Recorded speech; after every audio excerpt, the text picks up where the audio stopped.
Hello, hello. Welcome back to Coffee, Commerce, and Cabernet. I am Gabi Viljoen with my co-host, Destaney Wishon. And Desi, what are we chatting about today?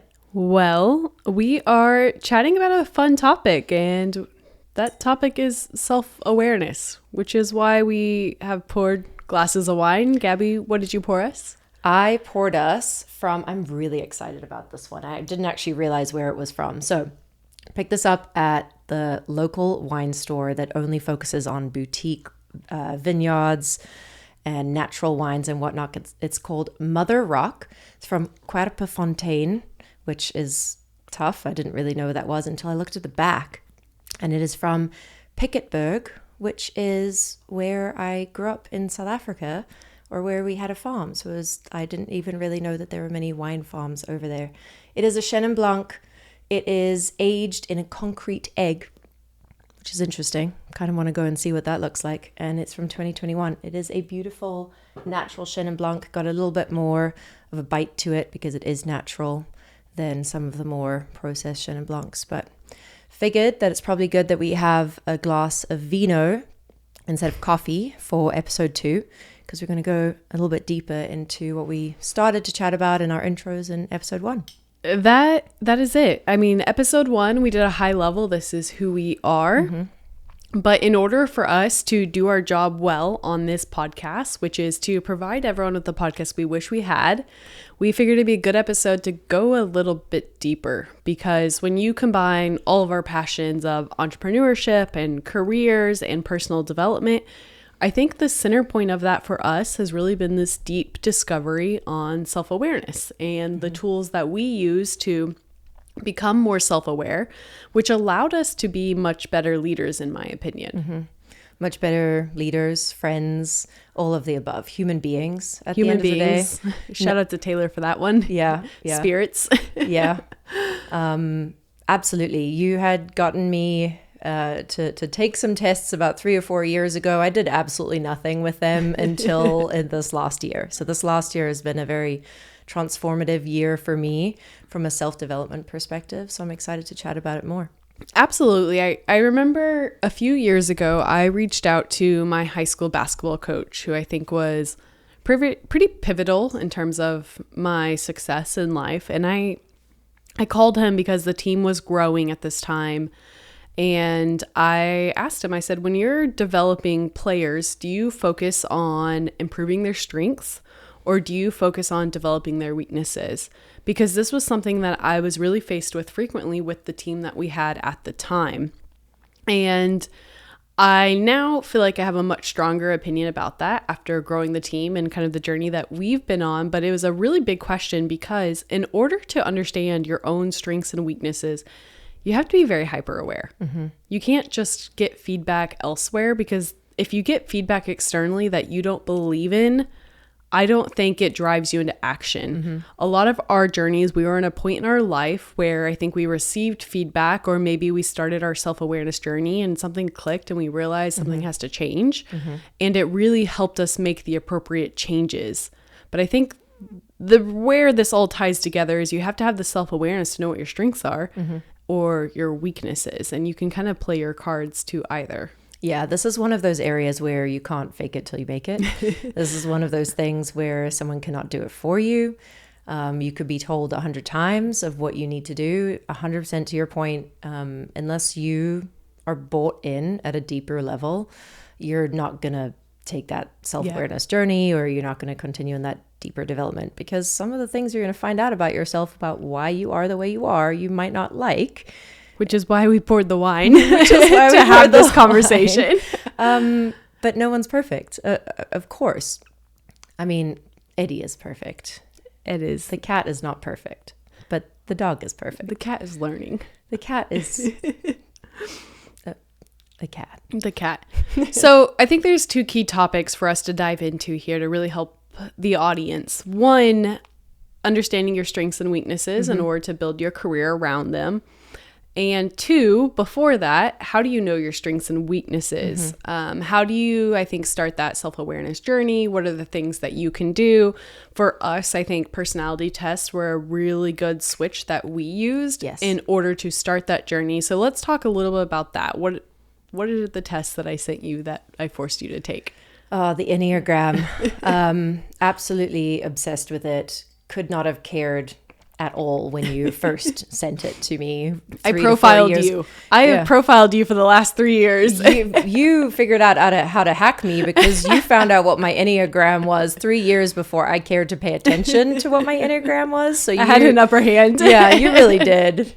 You have me figured out. But look, of course I've done a lot throughout the years, throughout college, grad school, and through the workplace as well. I've done all the traditional ones, DISC, Myers-Briggs, Colby, Clifton Strengths, and whatnot. Enneagram, nothing has been as comparable and as powerful to me as the Enneagram has.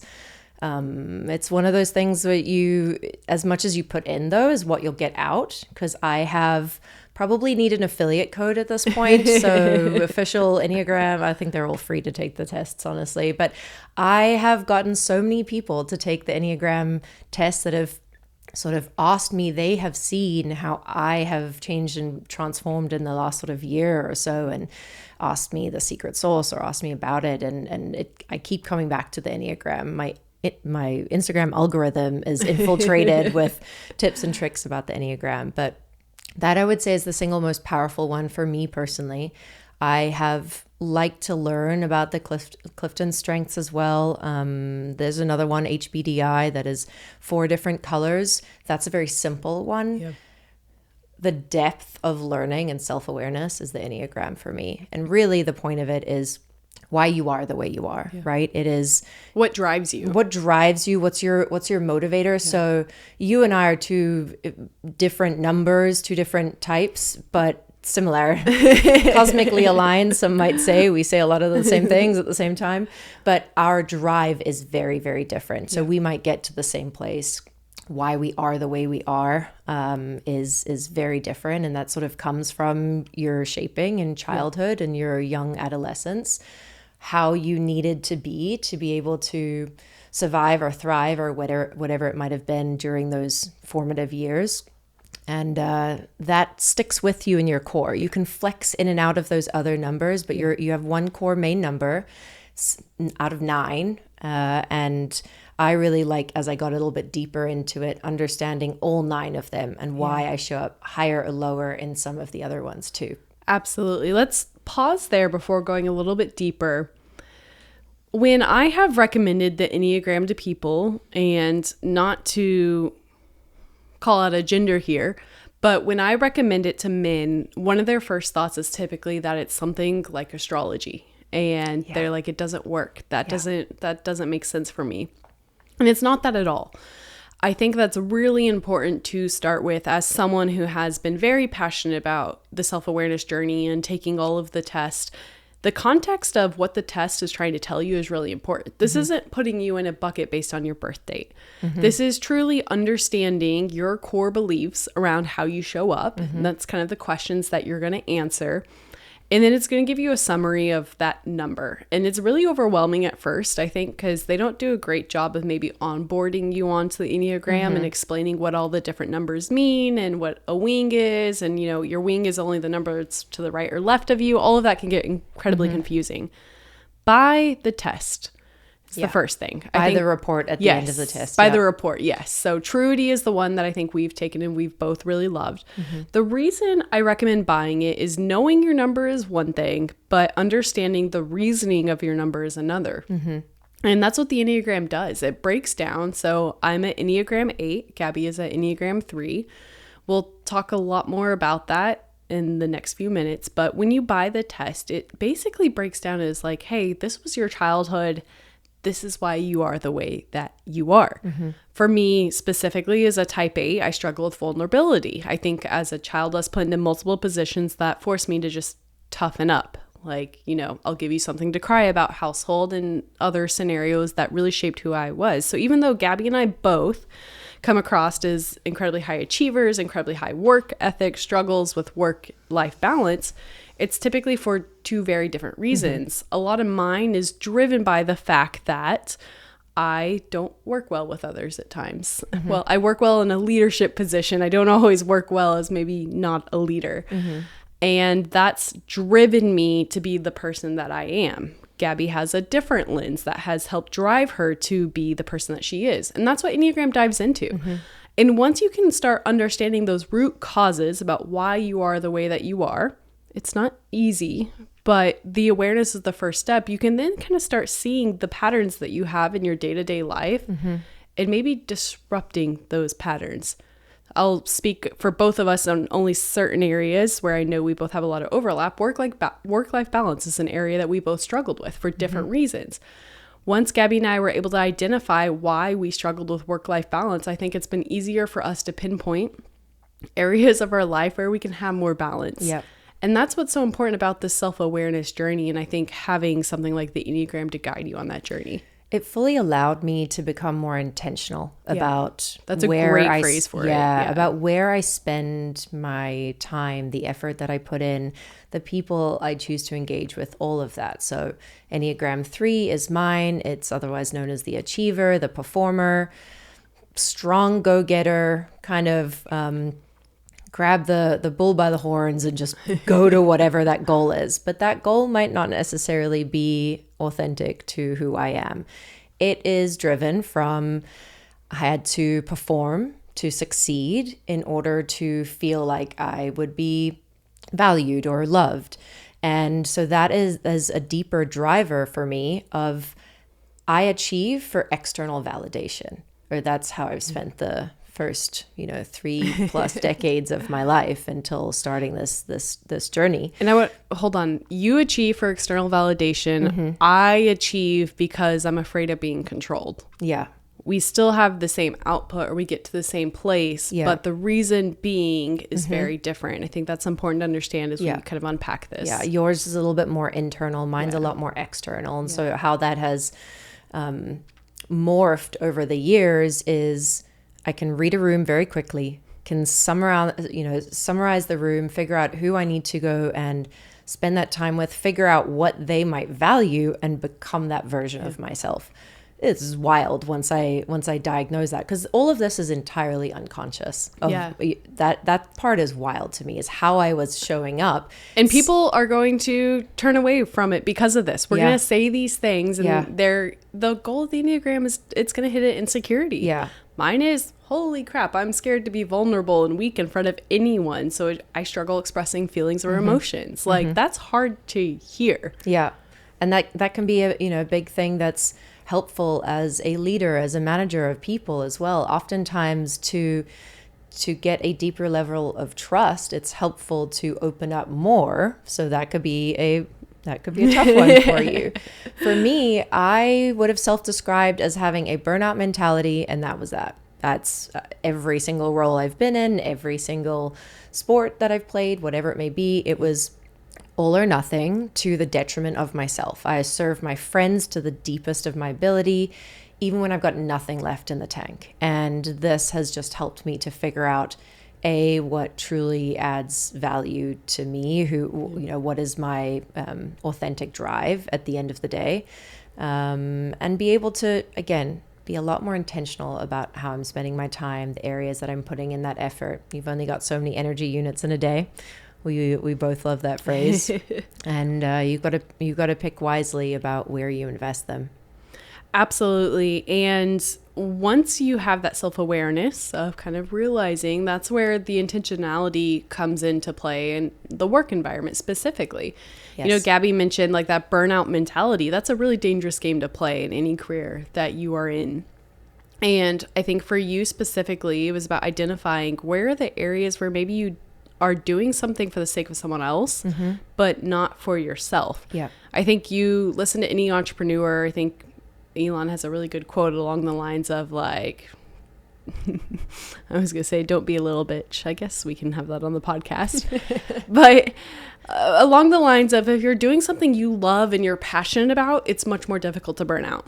100%. Oh my goodness. That has been, it had nothing to do with the amount of hours that I was throwing into things. But man, was I just perpetually exhausted. I would go for blood tests thinking that I had, low iron levels, low this, maybe some sort of thing going on inside my body, because how am I constantly burnt out, exhausted, brain fog, And it was because I would invest my time on checking boxes, and not necessarily the places that I add most value or delegating or anything like that. And again, tapping into other people's strengths. So that's another part of it, of, where we can kind of pivot to. But I wasn't tapping into my own strengths. How could I possibly tap into the rest of my teams and be a servant leader for others as well? And that's incredibly important, because I think a lot of people can intuitively state their strengths. You are a doer and you GSD. You get crap done. I think we can say get shit done on this one. We've already broke that bubble. We're there. Okay. For me specifically, it's, my strength was communicating and influencing and educating, I would say, are a lot of my strengths. That part's easy. But when you understand your weaknesses, it kind of gives you a window into, one, what not to do, but also how to better regulate your time and the hours that you have. Because as Gabi mentioned, a phrase that we like is you only have a certain amount of energy units. So how we like to think about it is each day, you have 100 units. How should you allocate those units? Whether it's leaning into your strengths or the things that you're most passionate about, it's your job every single day to wake up and find that balance. If you tell me you want to be a billionaire, that balance is going to be very different than someone who wants to wake up and just be happy and enjoy life, right? So we use the Enneagram to give us that self-awareness to better help us, I would say, deploy our energy units, which is the second part of this. As a leader, I think it's really important to lean into your strengths, not just because of the outcome of those strengths, but because of the energy unit balance. When people wake up and are inherently doing things that they're not naturally good at, it drains you much, much quicker. 100%. Some people I get can, continuously push that barrier, but it's going to burn you out so quick. Yeah, she's the one. It's me. I'm the one who pushed the barrier constantly. Yeah. And when you're able to identify that, you can lean into those strengths. And I think it's really important from a team building perspective to make sure you're doing what you're best at, but also it allows you to kind of build the people around you that are maybe great at your weaknesses. I think it's a pretty well-known joke that I'm terrible at adulting. My family likes to be like, you can run a multi-million-dollar company, but you don't know how to mail a letter. My mom calls me her momager because I don't schedule appointments or do things like that. But don't worry, Mama, I'm scheduling her appointments now. Don't worry. I was going to say, because that is my weakness, I'm really good at surrounding myself with integrators. Yeah. Shout out to Alex as well, my COO, who is incredible at integrating everything Phenomenal. BTR and weird passions outside of BTR that he may have. And you as well. It's really important to, again, lean into those strengths and surround yourselves with the people that maybe fill those weaknesses that you may have. 100%. The other area is this deeper self-awareness has not just been so pivotal for me personally, and certainly you too. You've been on this journey much longer than I have, so mine's perhaps a bit more fresh, but the other downstream effect is giving others having a lot more awareness of others. So you have a hyper awareness of others. Probably too far. Maybe too far. I'm on the other end of the spectrum where I feel like sometimes I can go la la la la la, and you look at me. How did you not notice that person was intending X, Y, Z? Like, Gabi, a giraffe just walked through this freaking office and you did not see it. Listen, I can spot a giraffe in the African bush, but out in the world here in South Florida, apparently not. But being able to have a lot more grace for others is a good one. Also, as I've learned more about these other personality types, being able to pre-diagnose someone, I don't know that that's the right word, but be able to just say, okay, they are showing up in this way. I wonder if I don't obsess over it, but I wonder if they're X, Y, Z. Maybe that person's a 2. They're serving to everyone else before even checking in with themselves. Like, that's another level of burnout, right? In a very different way to how 3 is as I do that. But it's another way to identify your strengths and weaknesses 100%, and then also be a lot more observant of others to be able to have more meaningful conversations with them, development conversations, to try and help them discover a little bit more too. So the trickle down effect has been phenomenal to me. That's actually a great call out that we can probably hit on here, because you didn't necessarily believe the Enneagram by reading your own profile. Yeah. It took you reading the profile of those around you in order to really say, wow, Destaney has control issues and vulnerability issues, right? And that's something I've seen with my team as well. A lot of the BTR members have taken the test, and when they see the results of someone they work with, they're like, yeah, that's that person. 100%. So right? if you're not a believer, maybe you have your partner take the test, or someone that you work closely with, so that way you can read it and you can see it reflected in them. Because I know a lot of the areas that you and I went through as like weaknesses for each other, we were both like, that's not me. And then I was like, excuse me, let me pull up my notes here, because you've been taking notes for 3 to 4 very years hyper aware. And I'm like, And then when we were able to talk about those scenarios, it maybe wasn't how we had perceived it, perception versus reality, but we're able to go through that list and be like, oh, that is how I showed up in that context. Oh, I am perceived in this way. So I think that's a really important recommendation to give, is if you're not a believer, have someone you love take the test and then go through it and maybe start to understand them a little bit better, which is the part that Gabi mentioned of having more grace for those around you.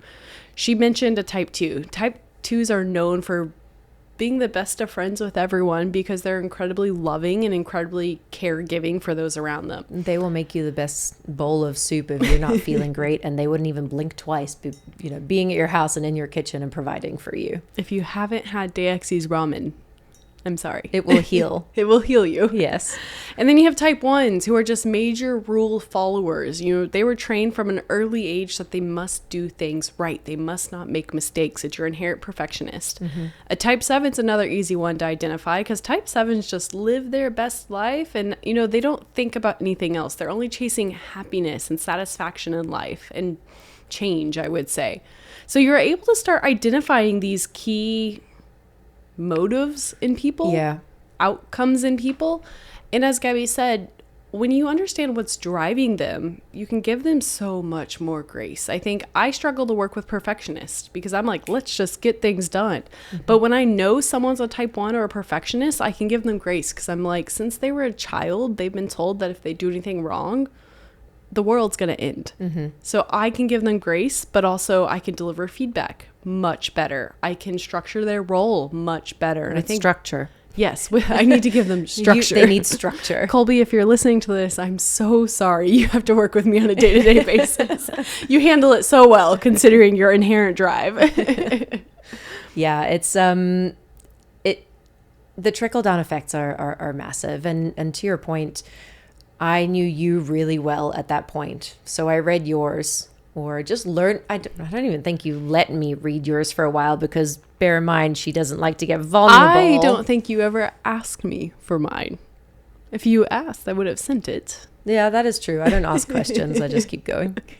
You're like, all right, next thing, let's go. No, but this test sucked. There's a ton of great podcasts on it that we're not here to educate. We're not doing it justice. Yeah, on the Enneagram. But the whole point of this is make sure that you're doing something to trigger that or start, and it's continuous. It's a journey, to be very clear of this continuous development of self-awareness, of looking into perhaps the darkest corners that you might not want to, because here's where I receive frustrating news with work, or we are tracking not to hit a sales number, or something like that, something that's going to trigger me in some way.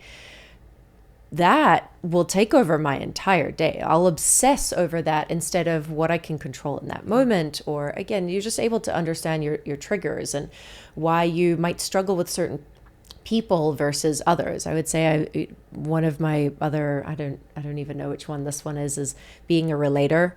And that means I might not necessarily, like a 2 loves a lot of people, has a lot of people in their life. I don't love a lot of people in my life, but man, will I go to war for the people that, and they don't need to be besties by any stretch of the imagination, but I'll kind of pick these people that just resonate with me in some way, and I will absolutely go to bat for them so deeply.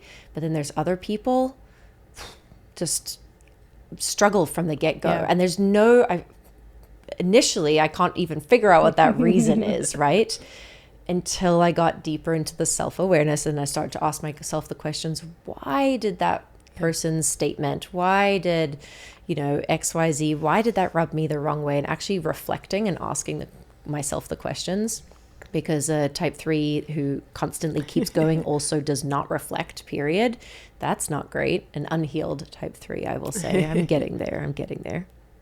I believe we were told the other weekend that you graduated from therapy. So shout out to Taylor Binnerud. That holds a lot of weight. That does hold a lot of weight. Dexy did not believe that comment was true until she heard that Taylor was the one who said it. Therapy is one thing. Continuous healing, development, progression is a whole nother thing. I don't think it ever ends. No, that will never end. This is something that I've been very passionate about and that we've chatted about deeply, is how long the journey is. And as you're listening in here, the reason this is episode 2 is because it was probably one of the most impactful things for both of our careers. Correlation, causation, I don't know. But I do think it's really beneficial for everyone listening. Understand yourself better so that way you can give everyone else grace around you. But also, when you're in that routine of waking up and just going through the motions, which so many of us are, unless you're living your absolute best, happiest life, all of my type 7s listening in, and you don't think you need to change or fix yourself, which I highly doubt that, you've got to figure out ways to break those patterns. You cannot break the patterns if you don't see them. And in order to see the patterns, I think Enneagram's a really good step in that direction, because it's going to help you see yourself better and start understanding. And I know we're playing around with like what this last segment of our podcast is going to look like.